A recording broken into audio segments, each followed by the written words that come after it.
Okay, so we're back with question number 5, and this question says, this exercise concerns Shannon's formula for capacity of a channel. Part 1 is consider the experiment of drawing a random card from a deck of cards with the same probability for all cards. What's the minimum length in binary to encode this outcome? And then part 2 is an actual capacity question. So let's take a look at part 1 first. How many bits do we need to encode this possible outcome? Well, there are 52 cards. Okay.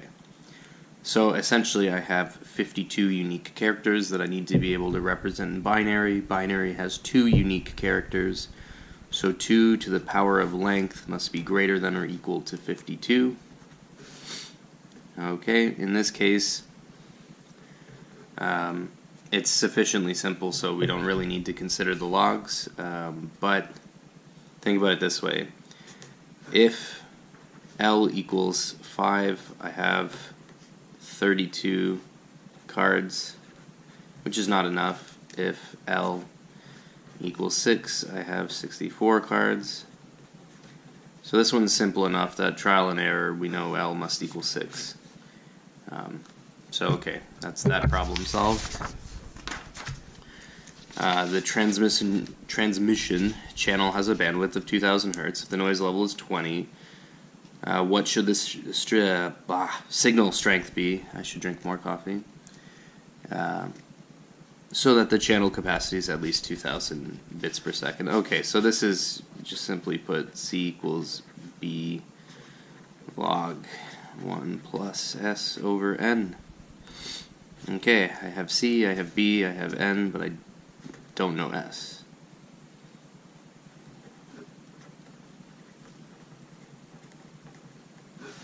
Okay, so C over B, 1 plus S over N. Alright, so we're getting somewhere. 10 to the C over B.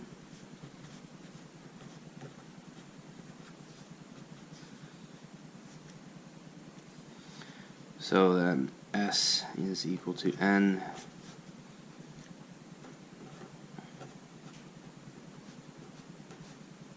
Okay, and that's that question all done. So, simply put, question 5 part 1 is about understanding encoding. It's about understanding how many bits I need to be able to permute in order to have a message that is sufficiently long for whatever I'm encoding. And part 2 is just a simple plug and play with, with the capacity formula. So, moving onwards, I will see you in the next video.